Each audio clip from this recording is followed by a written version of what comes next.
harus minimal tahu di tempat itu ada tabib dan ulama atau tidak, minimal usaha.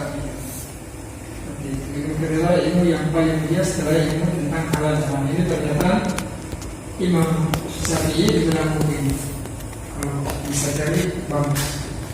Tapi ada dua unsur tubuh kita, ada dua penyakit.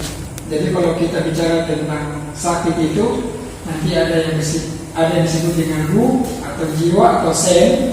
Ini sesuatu yang bersifat abstrak. Begitu. Ada yang satu bersifat jasa, raga, fisik, materi. Jadi sakit ini ada kaitan dengan dua tipe ini. Jadi kalau sakit yang berkaitan dengan ruh, secara konsep pengobatan itu ranahnya ruqyah.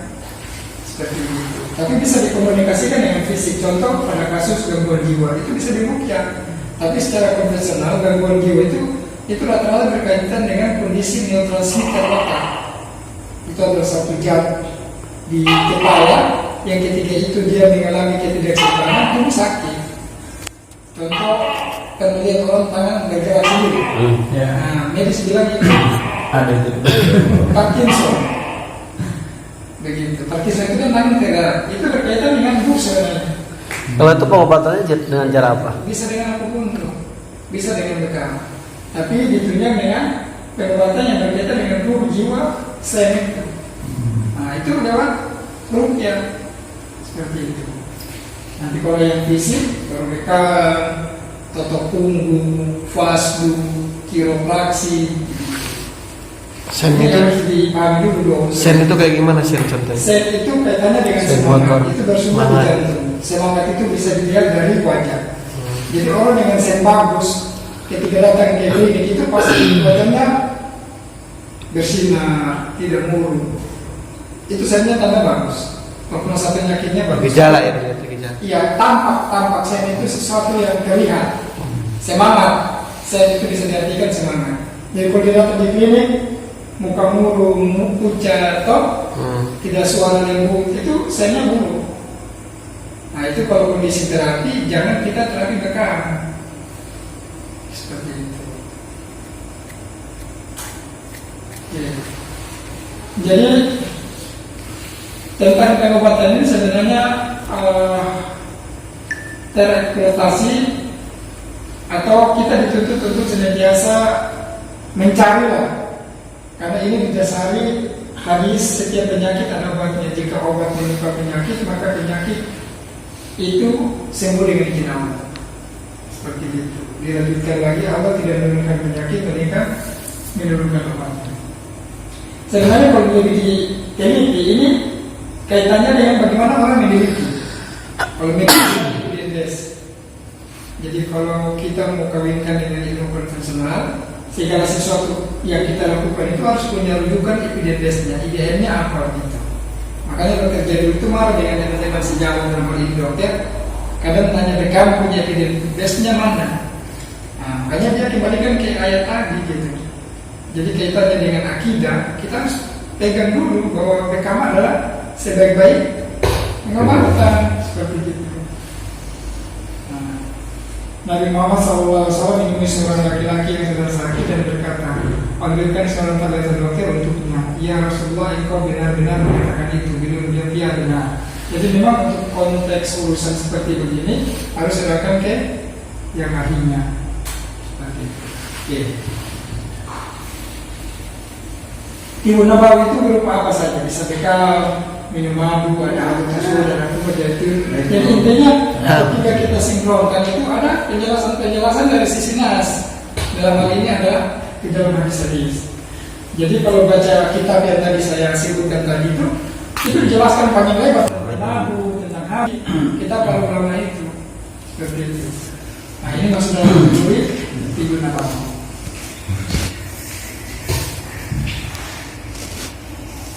Secara modern dan tradisional, ini sebenarnya bisa kita ambil kesimpulan gitu. Jadi intinya ketika entah itu datang dari timur atau barat, yang penting kita harus tahu tingkat kehalalan dan taibnya. Nah, terus tata cara pengobatannya yang tidak melanggar syariat. Yang terpenting menyadarkan kesembuhan pada Allah. Makanya di Dr. Agus Rahmadi punya klinik, dia salah satu ayat, ketika aku sakit, dialah yang menyembuhkan. Itu dia tulis besar-besar. Coba nanti browsing Agus Rahmadi. Dia dokter bagian bionik, itu meneliti tentang bekam banyak seperti itu. Jadi intinya seperti itu. Jadi mau modern atau maupun klasik atau timur, yang penting konsep ini terpenuhi. Nah, makanya kalau ada teman-teman yang mau belajar hipnotis, itu yang tidak boleh. Karena dari sisi syariat dilarang. Kalau pengobatan pakai itu nggak apa-apa. Pakai apa? Pakai hipnotis. Justru itu tidak boleh, dilarang. Iya, punya kandungan. Hipnotis nyata ya. Bagaimana? Oke, jadi Enggak betul.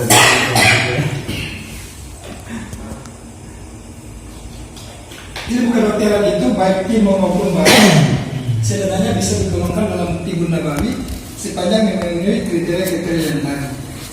Seperti itu. Halal, tai, tidak melanggar unsur sosialnya. Seperti itu. Nah, ini diagnosa bekam. Ketika kita ingin melakukan bekam, pendekatan yang perlu kita lakukan apa? Mau menggunakan diagnosa apa? Mau menggunakan diagnosa barat atau menggunakan diagnosa timur atau menggabungkan keduanya? Seperti itu. Contoh, ketika ada pasien datang, biasakan pasien itu datang sudah apa namanya? Bukan. Parah. Membawa hasil lab medis. Rata-rata seperti ini. Cek medical dulu. Iya, saya hipertensi. Artinya mereka tidak mungkin bilang dia hipertensi kalau tidak ada hasil pemeriksaan. Saya diabetes, saya kolesterol. Nah, jadi kalau seandainya kita ingin gabungkan tidak masalah. Tapi kalau kita tidak punya keilmuan konvensional, kita lakukan dengan pemeriksaan timur aja. Seperti itu. Makanya dinamakan sinergi, maksudnya bisa dipadukan antara keduanya seperti itu. Pendekatannya yang lain itu bisa dengan hidrologi, diagnosa mata, diagnosa telapak tangan, diagnosa nadi lidah, seperti itu. Jadi kalau di aula ini kan sering toh, kalau tonton guru datang itu ada satu materi namanya diagnosa telapak tangan. Karena itu toh? Itu terakhir tahun 2017 ya. Nah, Selesai itu nggak ada. Tahun 2017 itu terakhir itu. Akan mikir dulu ya. Iya. itu bisa diagnosa telapak tangan. Jadi contoh kecil, coba perhatikan tangan, kasih tangan begini, Gimana? kasih semua begini kasih. Ketika melihat ujung-ujung jari itu dia lebih merah ketimbang dua ruas, tandanya kondisi yang bersangkutan kolesterol. Luas mana? Ruas paling atas itu kan ada tiga Oh, ruas. ini. Ya, ruas paling atas. Ini. Itu lebih Ya, merah. itu lebih merah ketimbang dua ruas di bawah. Oh, Jadi kalau ini merah, ini merah, ini merah ketimbang ini kan kolesterolnya sudah mulai terlihat. oh, ini kolesterol. Ya, seperti itu. Terus antuk ini doyan dengan kipas. Oh, kipas kan? Kalau ini Kipas semua dong berarti. nggak ada ya? Berarti. Nggak. Ini tidak terlalu. Cuman antum BAB-nya kurang bagus. Apanya? Tapi kata kedokteran bagus. Soalnya setiap bangun Pagi. bangun subuh itu pasti. Ya, kalaupun seperti itu ada apa namanya sisa-sisa yang menempel di usus yang tidak terkuras. Tumbang berarti. Bisa lagi Asam lambung. Ya soalnya kan saya asam lambung. Ya, bisa lagi asam lambung. Nggak bagi ya. Oh. Jadi diagnosa rekam sinergi dimaksudkan kita boleh mengawinkan antara kedokteran timur maupun barat. Seperti itu. Tapi kalau kita tidak punya pengetahuan tentang kedokteran barat, kita pakai kedokteran timur saja. Diagnosanya bisa hidrologi, bisa palpitasi nadi, bisa lihat lidah mata, seperti itu. Makanya dinamakan bekam sinergi. Tapi kalau pendekatan ini kita tidak pakai, orang yang datang pas saya mau bekam. Ini yang repot. Karena tetap bisa Salah kaprah. Jadi hubungan dari ketiga pendekatan ini untuk tradisional jenis medicine ini kaitan dengan energi dan pendapat ulama ini sebenarnya kita bisa lihat dalam keseharian. Artinya begini, ketika pasien datang mengeluh rasa dingin, muka pucat, terus suara pelan. Itu kira-kira kalau kita kelompokkan dari dua, panas dan dingin, dia masuk golongan mana? Dingin. Tapi kalau suaranya besar, muka merah, sering haus, tandanya dia panas. Seperti itu. Jadi mengelompokkan itu supaya kita bisa tahu pasien ini layak atau boleh tidak dibekam. Seperti itu. Nah, ini mekanisme bekam secara modern. Jadi kalau seandainya teman-teman ditanya kaitannya dengan bagaimana mekanisme kerja bekam itu, kalau secara modern seperti ini. Karena pada saat kita terus tinggalkan beberapa menit kita luka, itu terjadi proses vasodilatasi. Vasodilatasi itu sederhananya ketika pembuluh darah tadi dia menutup, dia akan membesar, melebar, sehingga oksigen mudah masuk dan keluar. Seperti itu. Itu mekanismenya. Yang kedua, meningkatkan sistem imun. Yang ketiga, aktifkan kerja hormon. Yang keempat, mengurangi toksis. Yang kelima, mengurangi substansi penyakit. Bahasa kerennya dibilang dengan CPS. Itu kalau seandainya dijelaskan dari sisi kedokteran modern, seperti begitu.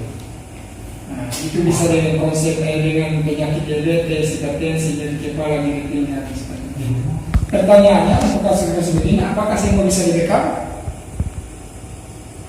Untuk hipertensi, diabetes, nyeri kepala, nyeri pinggang, Bisa. Bisa. tergantung. Begitu. Jadi Yang bisa itu cuma bagaimana kita dua. menghubungkan dengan darah yang bergejolak, darah panas dan darah kotor dalam tubuh Nabi. Maksudnya begini, ketika pasien datang dengan kondisi hipertensi, tapi ketika lakukan pemeriksaan dalam hal ini anamnesa, pasien hipertensi tipe dingin, berarti pasien tidak layak untuk dibekam. Hipertensi apa itu? Darah tinggi. Oh, darah tinggi. Darah tinggi itu kalau seandainya sistolik diastoliknya itu lebih dari 120. WHO standarnya 120 per 90. Kalau sudah 130 sudah tipe 1. Kalau tensi begitu terus 130 sudah hipertensi tipe 1. Seperti itu. Normal 120 120 per 90. 90. Begitu. Nah, jadi tidak semua penyakit yang disebutkan ini bisa dilakukan bekam, harus dilakukan pengecekan dulu. Karena bekam itu menurut Ibnu Qayyim adalah terapi mendinginkan. Seperti begitu. Itu berkaitan dengan darah yang bergejolak. Makanya di tanggal 17, 19, 21 itu merupakan tanggal terbaik berbekam. Hijriah apa masanya? Hijriah. 17, 19, 21 Hijriah. Lihat saja kalau bulan sebulan berarti sudah 15 kok. Oh. Itu sudah waktu berbekam itu. Besok lusa sudah bisa bekam. 5 hari. 3 hari. 3 hari. Yang masih hari, yang masih hari. 19. 17, 19, 21 Hijriah. Oh, so itu itu. waktu terbaik berbekam. Makanya kemarin saya cerita dengan Ustaz Sam, saya bilang 17. kalau satu pasien 150. Di tanggal 17 itu dapat 10 pasien. Dapat Ya, berapa? kemarin itu. Jadi satu bulan bekam hanya 3 hari, kita dapat tempat terbaik. Hanya 3 hari bekam loh. Karena hari pertama 17 itu pasien yang datang 10 orang. 19 pasien datang juga 10 orang. Tanggal 21 pasien datang 10 orang. Jadi selama 1 bulan 30 pasien. Tapi kita hanya kerja 3 hari. Kalau standar bekam tahun 150, itu sudah kita dapat 4 juta. 3 hari bekam saja. Seperti itu. Nah itu yang kita kadang berpikirnya terkaitannya dengan materi itu. Motivasi untuk sebenarnya orang kadang tidak tahu belajar bekam begitu, padahal manfaatnya banyak. Oke, misal seperti ini. Apakah semua pasien hipertensi boleh dibekam? Nah, ini diperlukan diagnosa kondisi namanya. Seperti begitu. Ketika saya tensinya tinggi, berarti Bekam. enggak disebut hipertensi. Ketika ada datang pasien tensi 140 per 100, berarti dia hipertensi. Pertanyaannya boleh dibekam atau tidak? Boleh, kan darahnya tinggi. Harus diperiksa dulu, belum bisa boleh. Jadi kita hanya mengenalkan barat, semuanya pasien hipertensi boleh dibekam. Barat. Begitu, karena tensi tinggi, padahal tidak. harus mengecek kondisi pasien itu, diagnosa kondisi namanya. Darah dan energi dahulu sebelum membackup. Artinya dia punya energi dan darah cukup tidak? Yang kemarin saya pelepasin lagi siapa? Yang saya ada pelepasin lagi. Saya. Nah, jadi itu dibilang dengan energi Qi namanya. Jadi kalau energinya kurang, pasti darahnya kurang. Walaupun tensinya tinggi, tidak boleh dibekam. Seperti itu. Contoh ya. Ini tipe ini dengan kondisi orang hipertensi. Lidah 1, lidah 2, lidah 3 ini semua ini diagnosanya hipertensi. Pertanyaannya, apakah ketiga orang ini bisa dibekam? Tidak. Yang boleh dibekam dari semua ini yang mana coba? Satu. Nomor 1 yang boleh dibekam. Bagus. Kalaupun boleh dibekam, dia adalah bekam basah, bekam yang mengeluarkan darah. Ini kan tipe dingin, tapi bikin dia hipertensi. Ini kondisi lidahnya lembab dingin. Tapi tidak wajib dibekam, berarti dibekam tambah lemas. Tapi kalau kita menganut kaidah barat, semua orang hipertensi boleh dibekam.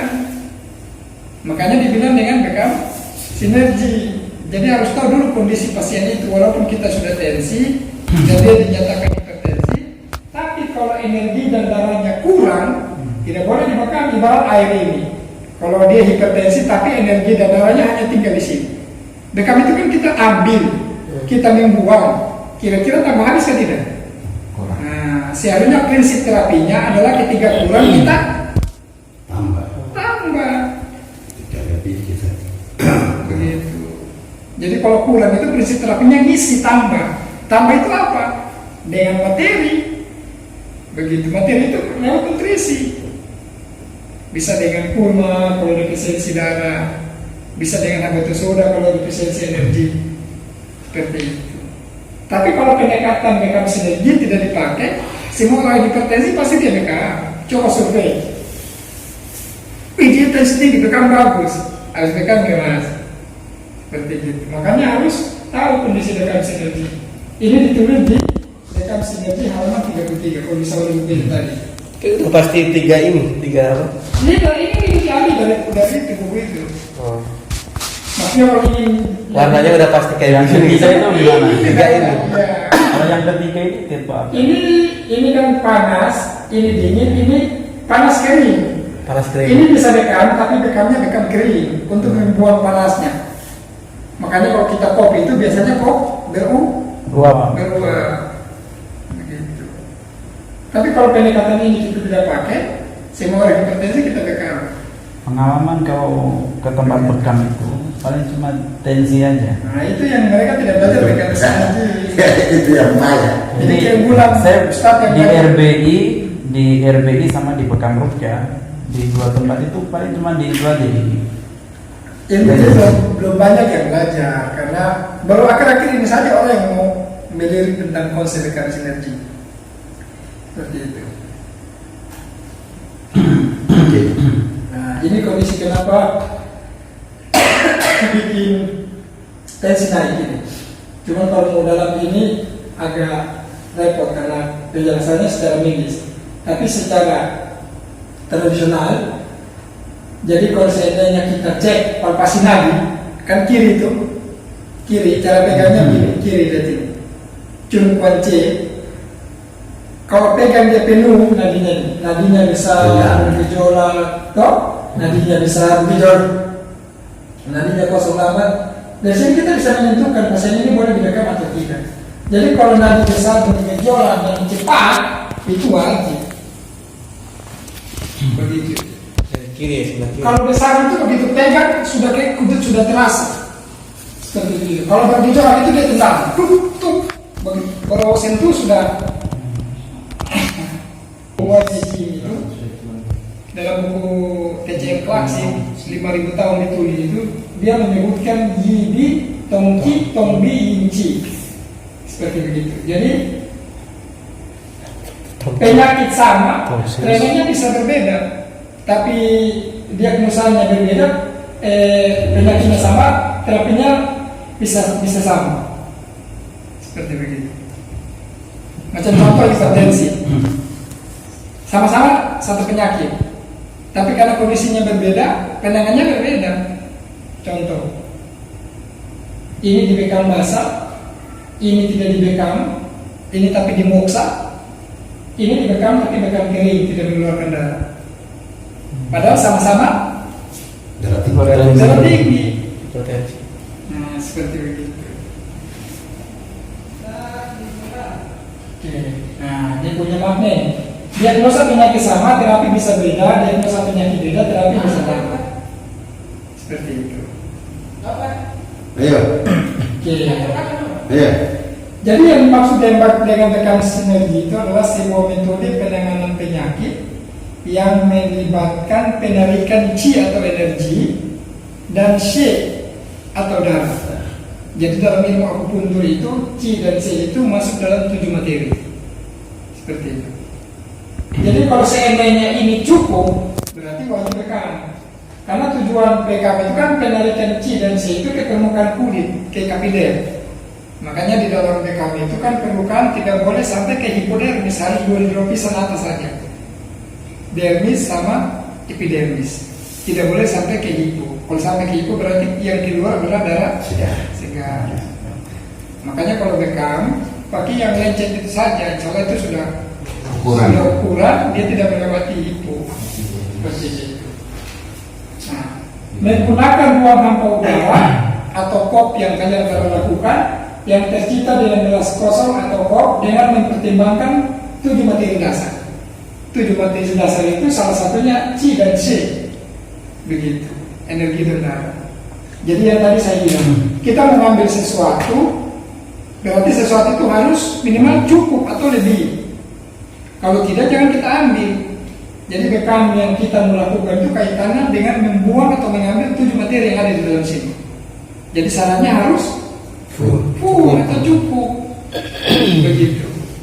Supaya tidak terjadi kolaps. Sebenarnya kan begitu. Nah, kekuatan 7 materi dasar adalah patogen yang harus dikeluarkan dari dalam tubuh. Jadi di dalam ilmu akupuntur itu 6 patogen itu disebut sebagai penyebab penyakit. Seperti itu. Penyebab penyakit itu yang pertama tipe 1 disebabkan oleh 6 patogen, angin dingin, lembab, kering, itu penyebab penyakit. Saya pernah dapat pasien seminggu lebih itu tidur dengan kipas menghadap muka begini, jadi berpasi. Strukturnya itu yang dulu itu. Coba lakukan saja. Ini dari ini. Iya, itu antum agak jauh, tapi kalau antum kesediakan begini, ini kipas begini terus, berpasi seminggu. Karena angin itu dalam kedokteran timur penyebab penyakit. Saya nggak bisa lepas dari kipas. Seperti itu. Itu tandanya internalnya dia terlalu panas, makanya dia butuh unsur yang dingin. Kan begitu. Kalau AC gimana?